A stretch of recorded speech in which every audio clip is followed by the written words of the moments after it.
오늘 이제 이 본문 야고보서는 참 믿음이 무엇이냐라는 주제입니다. 참 믿음.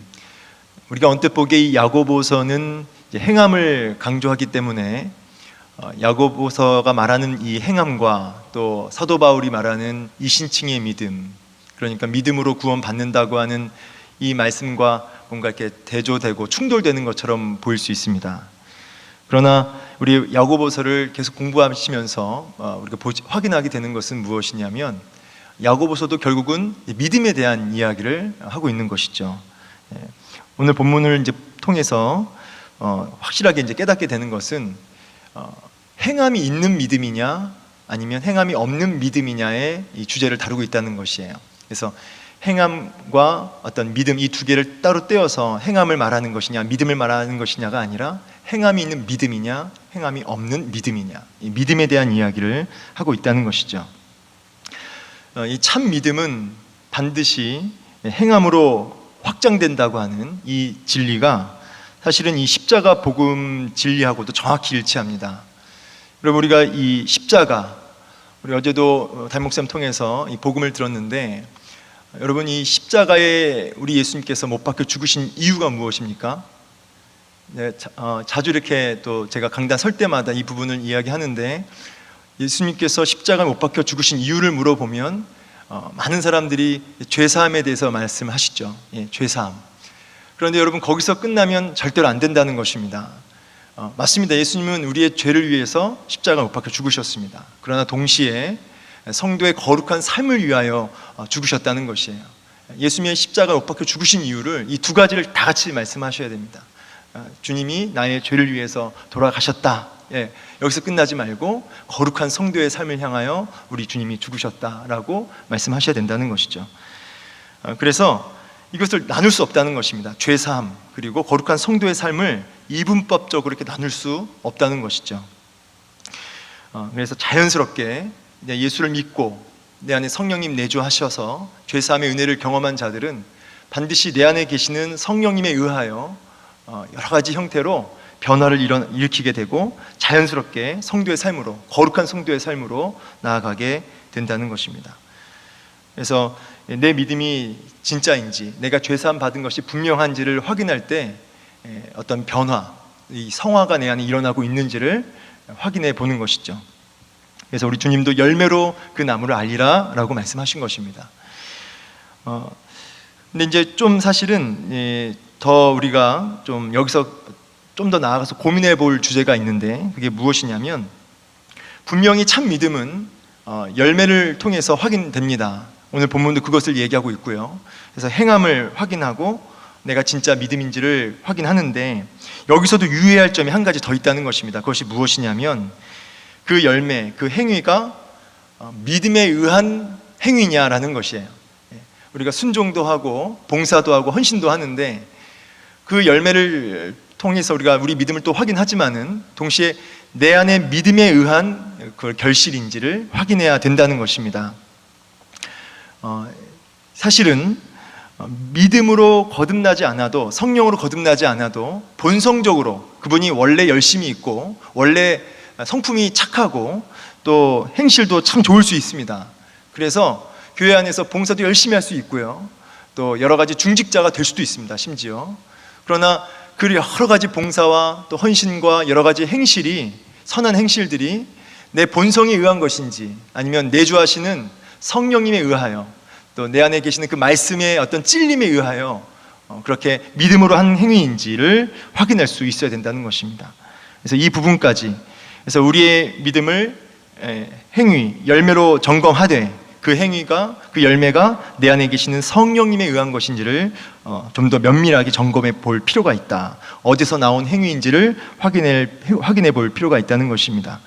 그래서 여러분, 좀 더 쉽게 말씀드려서, 여러분이 크고 작은 모든 행동에 있어서 무슨 말을 하고 행동을 하고 선택을 할 때 하나님 말씀이 생각나지고, 그리고 기억나지고, 깨달아지고, 또 때로는 말씀을 통해 부담을 느끼고 찔림을 받고, 이런 것에 의해서 내가 행동을 하고 결정을 할 수 있어야 된다는 것입니다. 단순하게 그렇게 하는 것이 내 마음이 편해서, 아니면 그렇게 해야 되니까, 정답이니까가 아니라는 것이죠.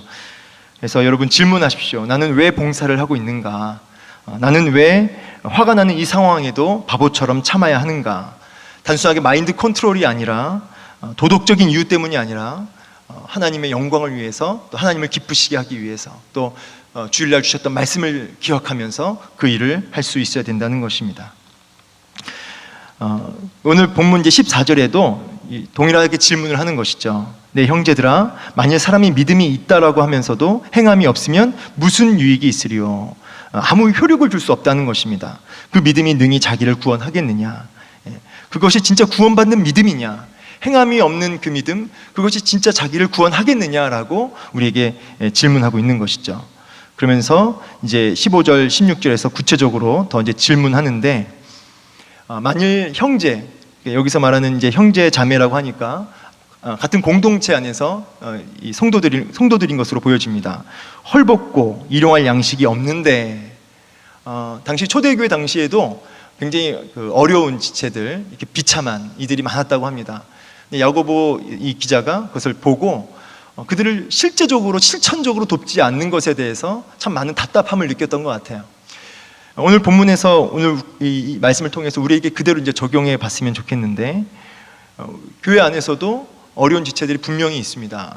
그것이 물질적일 수도 있고 영적일 수도 있고 여러 가지 어려움이 있겠죠. 그런데 16절처럼 말로 평안히 가라, 덥게 하라, 배부르게 하라, 그렇게 말만 하고 쓸 것을 주지 않으면 무슨 유익이 있느냐라는 질문이죠. 말씀이죠. 여러분은 어떻습니까? 여러분 주위에 분명히 어려운 이웃이 분명히 있습니다. 우리 공동체 안에도 분명히 있습니다.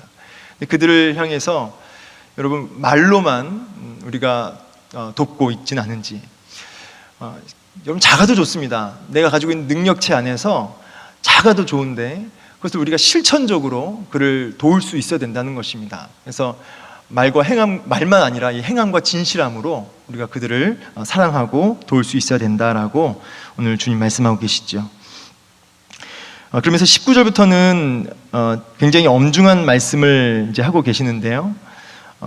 제가 한번 읽어드리면, 내가 하나님은 한 분이신 줄을 믿느냐? 잘 아는도다. 귀신들도 믿고 떠느니라. 귀신들도 믿고 떤다고 합니다. 참 충격적인 말씀이죠. 귀신도 믿음이 있다는 말인가? 마가복음 3장 11절 보면은, 더러운 귀신들도 어느 때든지 예수를 보면 그 앞에 엎드려 부르짖어 이르되 당신은 하나님의 아들이니이다 하니, 이렇게 말씀하고 있습니다. 그러니까 귀신들도 예수님 보고 엎드리고요, 뭐라고 말하냐니까 당신은 하나님의 아들입니다, 아들이십니다. 이 말만 떼어놓고 들으면 제자들의 신앙 고백인 줄 알겠습니다. 그냥 정말 놀라운 고백이죠. 그러면 귀신의 믿음과 성도의 믿음, 이 차이가 뭘까요? 누가복음 8장 28절 말씀을 좀 읽어드리겠습니다. 예수를 보고 부르짖으며 그 앞에 엎드려 큰 소리로 불러 이르되 지극히 높으신 하나님의 아들 예수여, 당신이 나와 무슨 상관이 있나이까? 당신께 구하노니 나를 괴롭게 하지 마옵소서 하니. 여기서 아주 중요한 단어가 나오는데, 당신과 내가 무슨 상관이 있습니까? 라는 말씀이죠. 분명히 귀신은 예수님에 대해서 너무나 잘 알고 있었고, 고백도 하고 있는 것처럼 보여지고, 그 앞에 무릎도 꿇고 엎드리고 하나님의 아들이십니다, 지극히 높으신 하나님의 아들이십니다 말도 했지만은 결정적으로 그는 주님과 전혀 상관이 없었다는 것입니다. 반면 성도의 믿음은 어떤 믿음입니까? 단순히 아는 것이 아니라 예수님과 상관이 깊이 있는 것이죠. 어느 정도로 상관이 있는 겁니까? 그 주님이 완전히 우리와 연합되어서 한 덩어리가 되어서 우리 안에 내주하시고 거하셔서 우리를 통치하시고 다스리신다는 것이에요. 그래서 그분이 우리 안에 내주하셔서 우리를 통치하시고 다스리심으로 우리 안에 순종의 열매까지 맺게 하시는, 행함이라고 하는 열매까지 자연스럽게 격바르게 하시는, 그렇게 하나님과 온전한 연합의 관계가 있다는 것입니다. 이것이 성도와 또 귀신의 그 믿음과의 결정적 차이라고 하는 것입니다. 그래서 여러분, 우리가 직분을 받고 또 교회 연수가 되고, 그래서 주님 내가 아무리 믿습니다라고 또 찬양하고 말할지라도 여러분이 여러분 안에 내주하시는 성령님에 의해서 회개가 터져나오고 영적인 부담이 일어나고 주님을 좀 기쁘시게 하고 싶다고 하는 거룩한 열정에 의해서 우리가 죽어지고 또 순종하고 헌신하는 그런 열매들이 없다면, 그리고 우리 어려운 이웃을 향한 실천적 도움이 없다면 어쩌면 귀신 같은 믿음일지도 모르겠습니다.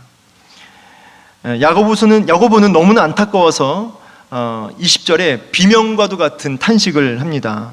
그래서 허탄한 사람아, 행함이 없는 믿음이 헛것인 줄 알고자 하느냐. 허탄한 사람아, 이 속이 빈 사람아, 공허한 사람아, 이런 뜻이죠. 참된 진리를 전혀 알지 못하는 그야말로 어리석은 사람아라는 말입니다. 이렇게 행함이 없는 믿음을 가진 사람을 향해서 이렇게 허탄한 사람아라고 얘기하고 있습니다. 헛것인 줄 알지 못하느냐, 행함이 없는 믿음, 그것 헛것인 줄 알지 못하느냐, 아무 쓸모없는, 능력 없는 그런 믿음인 것을 알지 못하느냐라고 강하게 질책하고 있는 것입니다. 그러면서 이제 마지막 21절에서 24절, 이제 아브라함에 대한 예시를 들고, 그리고 25절에서 26절까지 기생 라합에 대한 이야기를 이제 통해서 이 예시를 들어서 행함이 있는 믿음이 참 믿음임을 이제 확증하고 있습니다. 행함이 있는 믿음, 이제 예시로 든 이 두 사람, 첫 번째 아브라함인데, 이제 창세기 22장에 있는 이제 이 이야기죠. 독자 이삭을 주님께 내어드리는 순종의 행위를 했습니다. 근데 여러분, 이 순종의 행위는 먼저 어디서 나온 믿음입니까? 하나님께서 약속하신 믿음, 특별히 이제 히브리서 11장 19절을 읽어드리겠습니다. 그가 하나님이 능히 이삭을 죽은 자 가운데서 다시 살리실 줄로 생각한지라. 그러니까 아브라함은 그 언약을 믿었고, 또 히브리서 말씀과 같이 부활의 신앙이 있었던 것이죠. 그 믿음이 있었기 때문에 자신의 전부를 걸고 자기 목숨과도 같은 아들을 내어드릴 수 있었던 것이죠. 기생 라합도 마찬가지입니다. 여호수아 2장 10절 말씀을 오늘 이제 예시로 든 건데, 그야말로 자기 목숨을 걸고 정탐꾼을 숨겨준 거죠. 정탐꾼을 숨겨준 겁니다. 이렇게 순종할 수 있었던 이유도 상천하지의 하나님에 대한 그 메시지를 듣고 그것을 믿음으로 자기의 전부를 걸고 순종했던 것입니다. 이처럼 분명히 믿음이 있지만 그 믿음이 반드시 어떻게 연결된다고요? 자기의 전부를 걸고 생명을 걸고 순종의 자리까지, 행동하는 자리까지 반드시 확장되어진다라는 부분을 확인시켜주고 계시는 본문입니다. 이제 말씀을 마무리하도록 하겠습니다. 설교자이기 전에 한 성도로서, 저도 마찬가지지만 여러분도 마찬가지로 한 성도로서 난 정말 행함이 있는 믿음인지 아니면 행함이 없는 믿음인지를 오늘 이 새벽에 점검할 수 있는 은혜가 있길 소망합니다. 그리고 혹시 행함이 있다면 그것이 믿음에 의한 행동인지, 내 안에 거하시는 그분의 인도하심을 따른 행함인지를 확인할 수 있는 이 새벽이 되기를 소망합니다. 우리가 입술로만 믿음을 외치는 자가 아닌지를 확인해 보아야 한다는 것입니다. 어쩌면 우리의 이런 말만 하는 신앙 때문에 세상 사람들조차도 위선적이다, 외식적이다라고 조롱하는지도 모르겠습니다. 오늘 하나님 앞에 우리가 기도하는 중에 이런 우리의 모습을 깨달아 알게 하시고, 그 앞에 눈물로 회개케 하시고, 오늘부터 구체적으로 실천적으로 내가 하나님의 성품을 어떻게 드러내 보여야 할까, 하나님을 기쁘시게 하기 위하여, 하나님 명령에 순종하기 위하여 내가 어떠한 순종을 해야 할까, 한번 이 새벽에 질문하십시오. 하나님, 오늘 내가 어떻게 또 주님 말씀 앞에 순종해야 할까요? 그래서 작은 사랑이라도 실천할 수 있는 오늘 한날 되어지시기를 주의 이름으로 축원합니다. 아멘.